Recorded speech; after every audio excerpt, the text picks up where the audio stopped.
میری بہنوں کب تک زیورات کی محبت میں ڈوبی رہو گی؟ میری بہنوں کب تک مال اور کپڑوں کی محبت میں ڈوبی رہو گی؟ اپنی اصلاح کرو، سیدہ فاطمہ الزہرا کی زندگی پڑھو۔ بلکہ اللہ نے جن عورتوں کو دولت دی ہے وہ بیوٹی پارلر تک جا کر کے میک اپ کرانے کے لیے جاتی ہے، دلہنوں کو سجانے کے لیے بیوٹی پارلر میں بھیجا جاتا ہے۔ یہ بدعت رائج ہو گئی ہے ہمارے معاشرے میں۔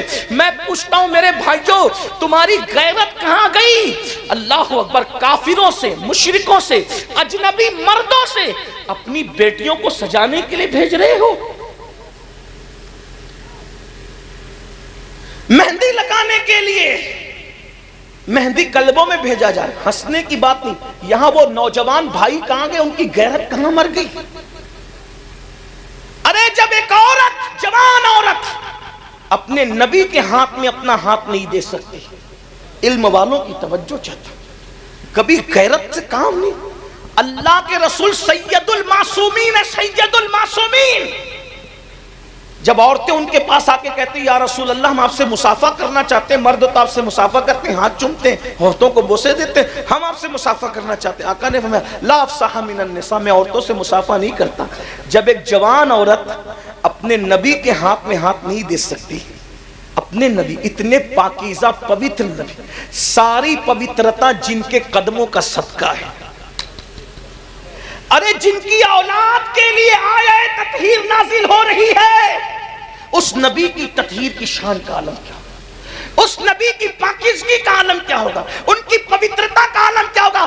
جس کے دروازے کی دربانی سید الملائکہ جبریل امین کرتے ہیں، اس نبی کی پاکیزگی کا عالم کیا ہوگا؟ تیرے در کا درباں ہے جبریل اعظم، تیرا مدح خواہ ہر رسول و ولی ہے۔ غور کریں، اتنے پاکیزہ اور عظیم نبی جن کا کرتا بھی کبھی ان کے بدن پہ میلا نہیں ہوا، جن کا کرتا بھی ان کے بدن پہ کبھی میلا نہیں ہوا، جن کا چہرہ کبھی غبار آلود نہیں ہوا، جن کی زلفیں کبھی بکھری نہیں، ایسے نبی کے ہاتھ میں کسی اجنبی عورت کا ہاتھ، میرے آقا فرماتے ہیں میں نہیں لیتا، میں عورتوں سے مصافحہ نہیں کرتا۔ جب نبی کے ہاتھ میں ایک جوان عورت ہاتھ نہیں دے سکتی، حضور نے منع کہ میں مصافحہ، تو کافروں کے ہاتھوں سے چوڑیاں پہنانا، اجنبی مردوں کے ہاتھوں سے مہندی لگوانا، بیوٹی پارلروں تک بیٹیوں کو اور بہووں کو سجانے کے لیے بھیجنا، کچھ تو غیرت کرو۔ اسلام کہاں ہے؟ دین کہاں ہے؟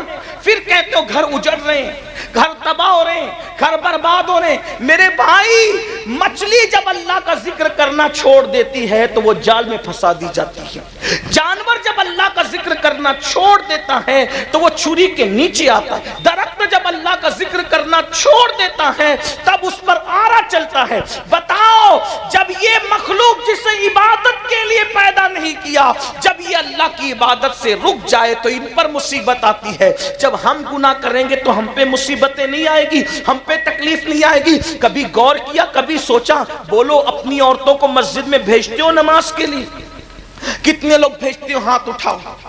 کوئی بھیجتے ہیں اپنی بیوی کو نماز کے لیے، کوئی بھیجتے ہیں اپنی بیٹی کو نماز کے لیے، کوئی بھیجتے ہیں اپنی بہن کو نماز کے لیے۔ غیرت کہاں مر گئی سنیو؟ جب ہمارے گھر کی عورتیں سب سے اعلیٰ جگہ، سب سے افضل جگہ جسے مسجد کہتے ہیں، اللہ کا گھر کہتے ہیں، جب ہم اپنی عورتوں کو مسجد میں نہیں بھیج سکتے عبادت کے لیے تو میک اپ کے لیے بیوٹی پارلروں میں کیسے بھیج سکتے ہیں؟ مہندی لگانے کے لیے مہندی قلبوں میں کیسے بھیج سکتے ہیں؟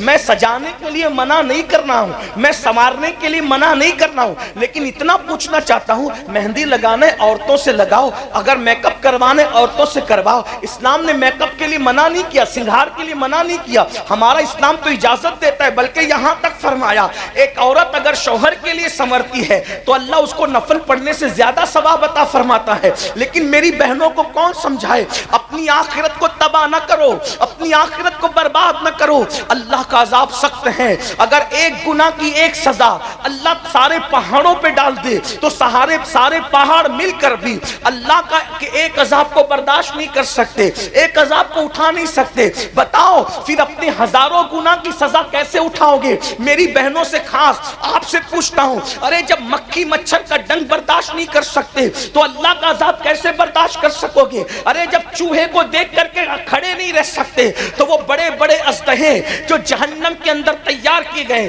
70 سال لمبے اژدہے اور بکتی اونٹوں کی طرح موٹے موٹے اژدہے، بتاؤ ان کو کیسے برداشت کرو گے؟ ارے اپنے حمام کا گرم پانی اگر بدن پر آ جائے تو اس کی گرمی برداشت نہیں ہوتی، اگر زیادہ گرم ہو جائے تو جہنم کے دہکتے ہوئے شعلے کیسے برداشت کرو گے؟ قرآن کہتا ہے او انفسکم واہلیکم نارا، اپنے آپ کو جہنم سے بچاؤ، اپنی اولاد کو جہنم سے بچاؤ۔ تو میں عرض کر رہا تھا میری بہنوں خدا کے لیے رحم کرو، میرے بھائیوں خدا کے لیے رحم کرو، اتنا سوچ لو کہ ہم مسلمان ہیں، ہم نبی کے امتی ہیں، ہمارے لیے شریعت ہے، ہمارے لیے قرآن ہے۔ اللہ رب العزت کی نافرمانی کرے گا تو اتنا بڑا نقصان ہوگا کہ اس نقصان سے تجھے کوئی نہیں بچا سکتا۔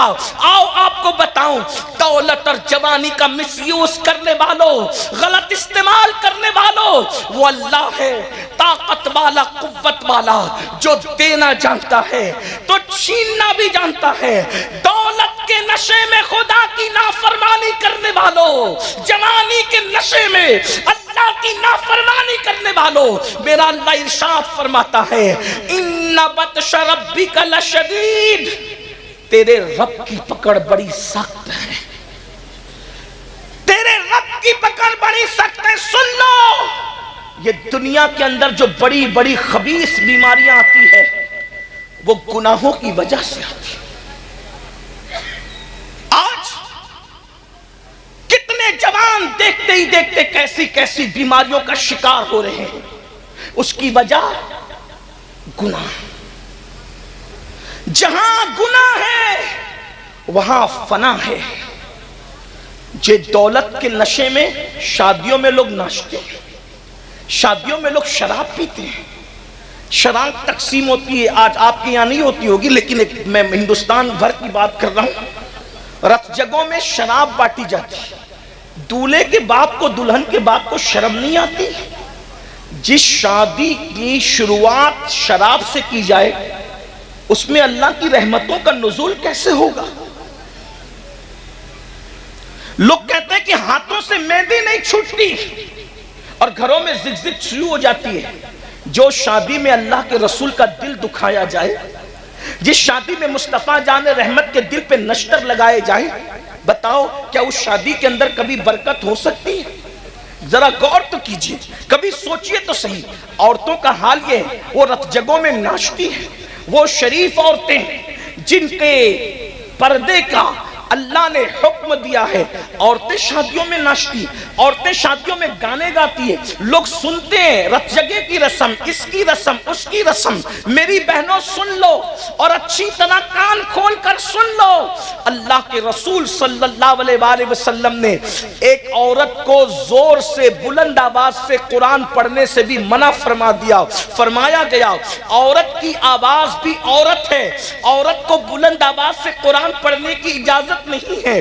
اب آپ مجھے بتائیں میرے بھائیوں، میری بہنوں، جس عورت کو بلند آواز سے قرآن پڑھنے کی اجازت نہیں، وہ عورت آخر گانے کیسے گا رہی ہے؟ وہ عورتیں ناچ کیسے رہی ہے؟ اور پھر اس شادی میں برکت کیسے ہو سکتی ہے؟ اللہ اکبر۔ تو یاد رکھنا اللہ رب العزت کی پکڑ بڑی سخت ہے، اور جب اللہ کسی پہ پکڑ کرتا ہے اس کے گناہ کی وجہ سے تو دنیا کی کوئی طاقت بچا نہیں سکتی۔ میرے بھائیوں، آج لوگوں کا یہ ذہن بنتا جا رہا ہے، ارے مولانا آخرت میں جو ہوگا دیکھا جائے گا۔ میرے بھائی، اللہ آخرت میں جو پکڑ کرے گا وہ تو کرے گا، گناہ کی وجہ سے دنیا میں بھی اللہ پکڑ کرتا ہے۔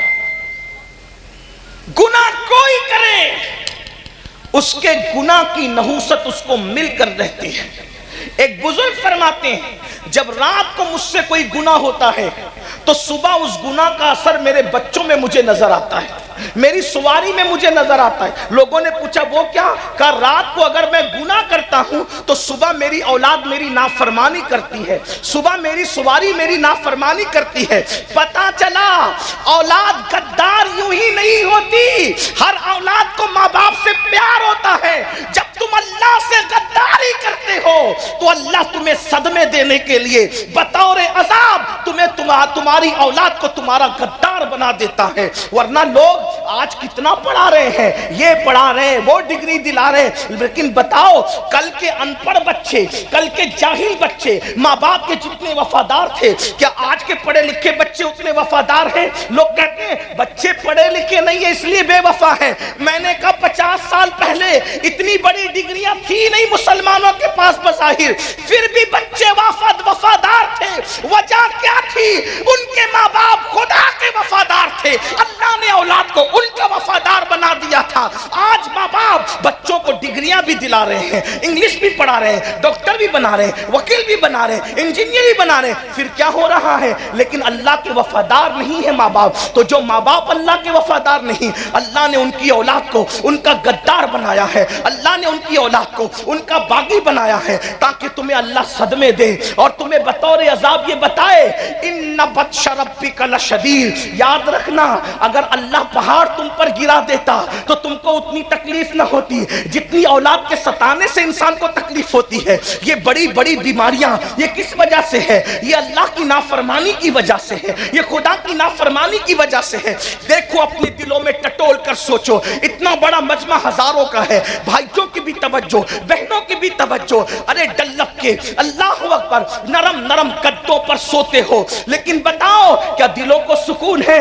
ارے لوگوں کو ٹاٹ پر سکون کی نیند آتی تھی، لوگوں کو گرڑی پر سکون کی نیند آتی تھی، لیکن تمہیں اتنے اتنے ایک ایک ہاتھ دو دو ہاتھ انچ گدوں پہ نیند کیوں نہیں آ رہی ہے؟ کروٹیں بدل رہے ہیں، دل بے چین ہے، دل بے قرار ہے، نیند کی گولیاں کھا رہے ہیں، لیکن سکون کی نیند کیوں نہیں آتی؟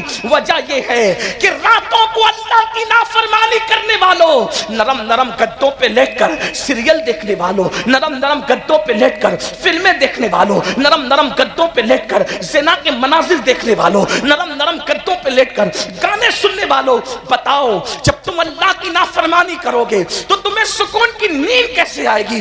اچھی طرح یاد رکھنا، جو لوگ اللہ کی فرما برداری کرتے ہیں ان لوگوں کو تو گرم ریت پر بھی نیند آ جاتی ہے۔ لوگ سوچتے ہیں یہ گرم ریت پر نیند آنا تو بڑا مبالغہ ہے، میں نے کہا نہیں، یہ حقیقت ہے۔ کیا تمہیں نہیں پتا ایک مرتبہ روم کا ایلچی سیدنا فاروق اعظم کے پاس ایک خط لے کر کے آتا ہے، اور جب خط لے کر کے آتا ہے تو سیدنا فاروق اعظم کو ڈھونڈتا ہے، لوگوں سے پوچھتا ہے اے مسلمانوں تمہارے امیر کا محل کہاں ہے؟ تمہارے امیر کا محل کہاں ہے؟ مسلمان کہتے ہیں جو ہمارا امیر ہے وہ محلوں میں نہیں رہتا، جیسے جھوپڑوں میں ہم رہتے ہیں ویسی مٹی کے جھوپڑے میں وہ بھی رہتا ہے۔ تو کہا وہ ملے گا کہاں؟ کہا اتفاق سے ابھی گھر میں بھی نہیں ہوگا ہمارا امیر، وہ اپنی بکریوں کو لے کر اپنے اونٹوں کو لے کر جنگل میں گیا ہے اور وہ بکریاں چرا رہا ہوگا۔ وہ کہاں ہوگا؟ وہ فلاں جنگل میں ہوگا۔ اندازہ فرمائے میری قوم کے جوانوں، نرم نرم گدوں پہ سسکیاں لینے والوں،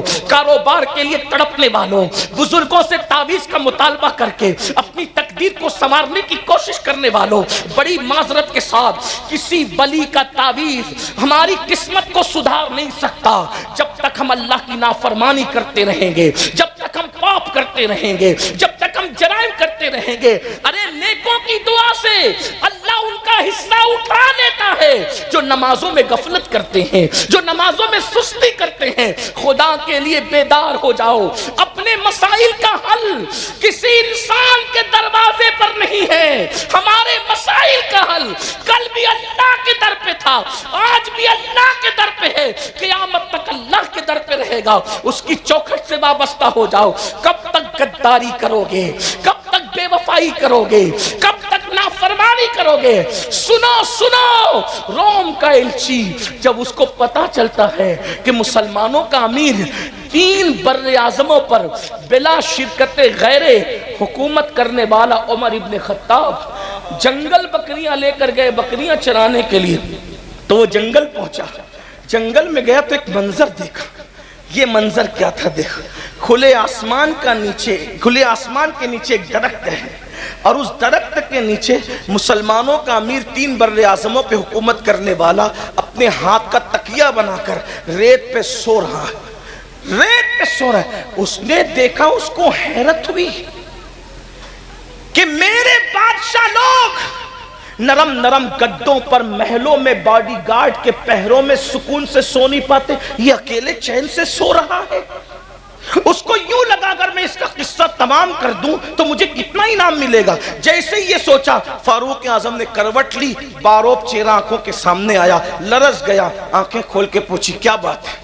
اس نے کہا روم کا ایلچی ہوں, خط لایا ہوں, لیکن اس سے پہلے ایک بات پوچھتا ہوں, ہمارے آقاؤں کو تو نرم گدوں پہ نیند نہیں آتی, آپ اتنی سکون سے ریت پہ کیسے سو رہے ہیں؟ فاروق اعظم کا جملہ تھا جو ظلم نہیں کرتا اس پر کبھی ظلم نہیں کیا جاتا.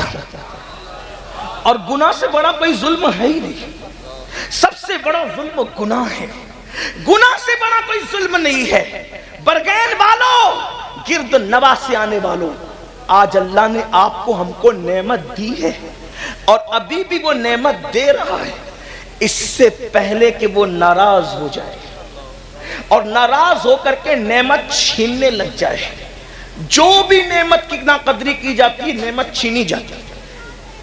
ہندوستان کے کئی علاقوں میں مسجدوں کے اوپر کے مائک سے اذان پہ پابندی لگی, تو میں نے مسلمانوں سے کہا یہ کیوں لگی؟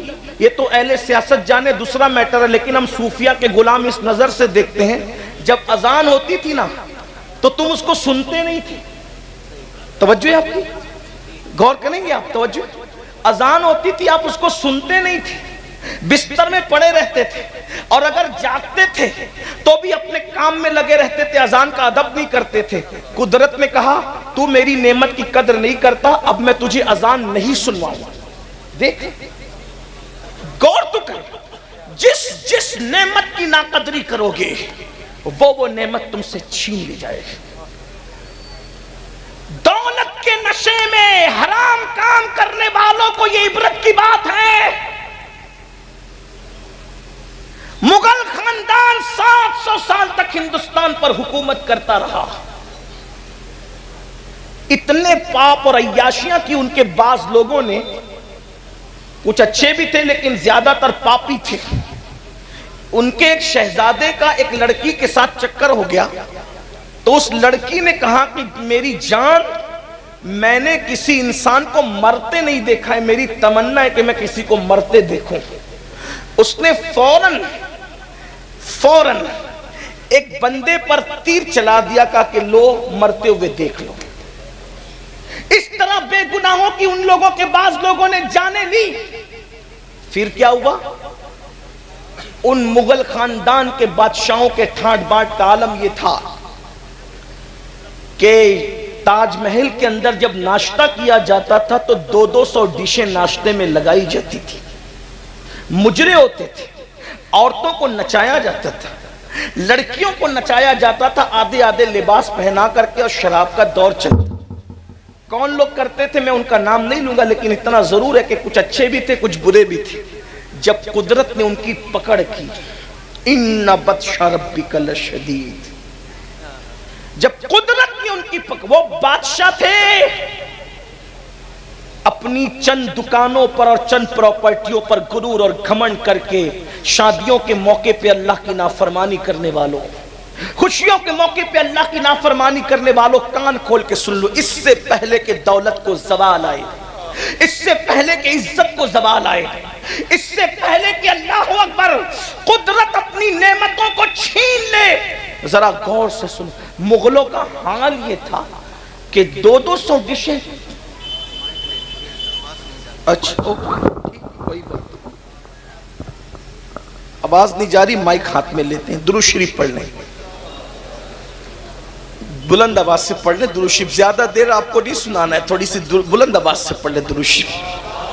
اللہ رب محمد صلی اللہ علیہ وسلم, نحن عباد محمد صلی اللہ علیہ وسلم, صلاۃ و سلام علیک یا جد الحسن والحسین وعلی آلک و اصحابک یا جد الغوث الثقلین. جب ان کو زوال آیا, وہ 200 ڈشوں کے ناشتے کرنے والے بادشاہوں کی نسل کو جب زوال آیا, تو حال یہ تھا ان کا آخری بادشاہ جس کو دنیا بہادر شاہ ظفر کہتی ہے. حالانکہ بہادر شاہ شرابی تھا, میں یہ نہیں کہہ رہا ہوں, وہ عیاش تھا یہ نہیں کہہ رہا ہوں, لیکن کہہ رہا ہوں باپ داداؤں کے کیے ہوئے جرائم